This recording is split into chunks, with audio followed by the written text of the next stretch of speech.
here we are again.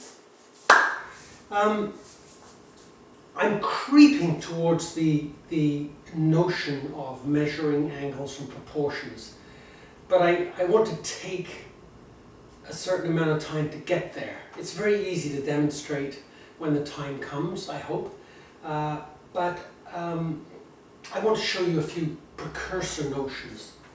Now, I'm going to pick something here to draw. I'm going to pick a box, because if you can draw a box, really you can draw a house, you can draw a car, you can draw a chair, you can draw a room, and a box is an ideal, simple way to measure angles and proportions.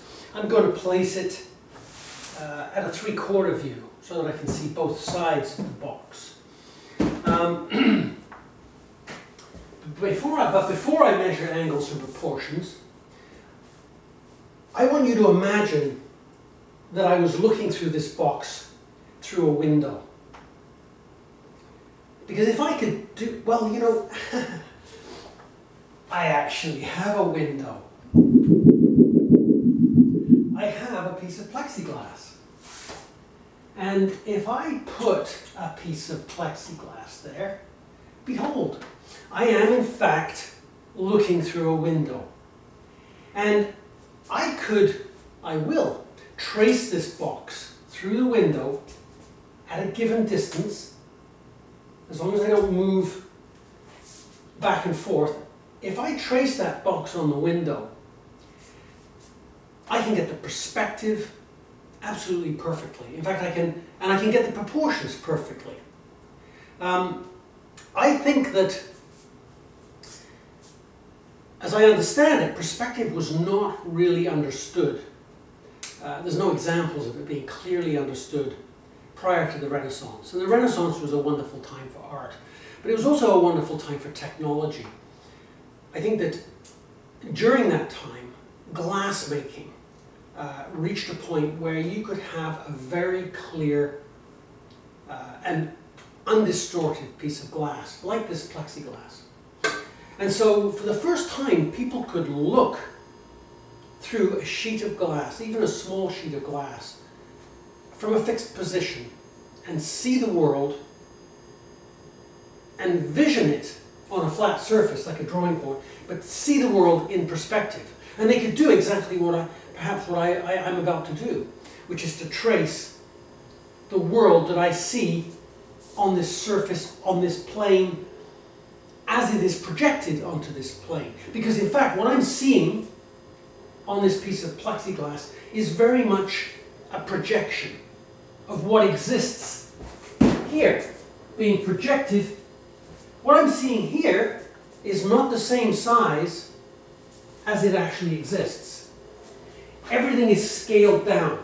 Now, of course, if I come closer or further, if I go further apart, it gets smaller still and bigger as I come back. I'll do this drawing now, and if I do it, here we go. If I do this tracing, I'm going to hold it steady here.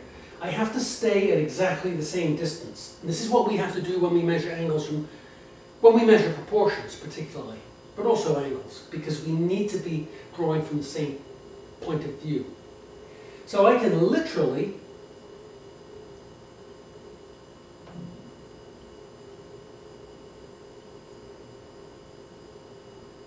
trace what I am seeing, trace the projection that I am seeing of the box on this plane. Voila. There it is. And I can take that projection and show you what I've drawn by moving it across to here. And there's the drawing of the box in perfect perspective from this point of view. But of course, there it is again, there's that point of view. What we're going to be doing when measuring angles or proportions is to take what we see here. This is very similar to sight sizing, but we're not going to go into that. It's a more simple and rudimentary way of drawing objects that is part of the training given in the kind of atelier type traditional training studios. But I think what I'm going to show you is a lot more flexible and natural. Both the sight sizing and this measuring of angles and proportions is not very lyrical. It's not lyrical drawing where you just draw quickly, and that's what we're aiming for. But this becomes a great exercise to draw accurately, and it's a great way, the measuring of angles and proportions. And the measuring of angles and proportions is also a great way to double check things. But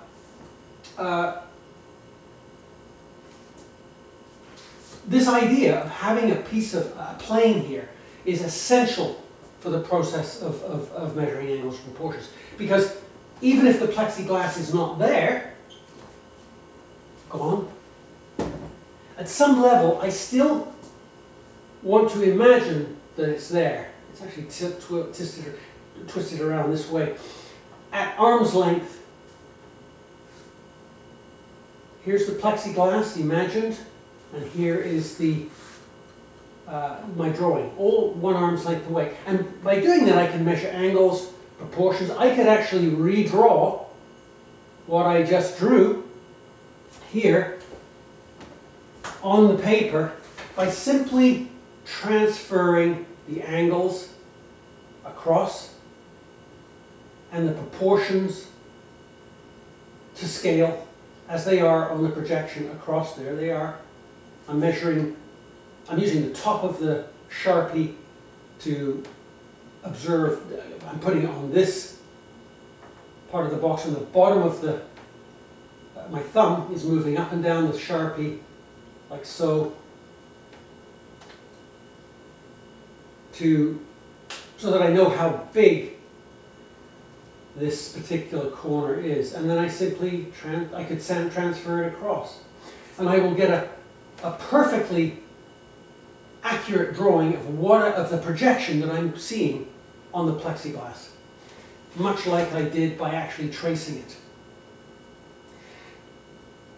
In the next session, we're going to take it one step further, because the idea of having a drawing of a box sight size, as I see it on the projected plexiglass from here, isn't quite what I want. It's too small. It's floating in space. It would be great if the paper was smaller.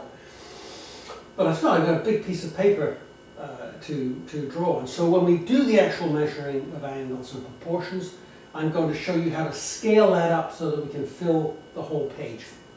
And that's all for now.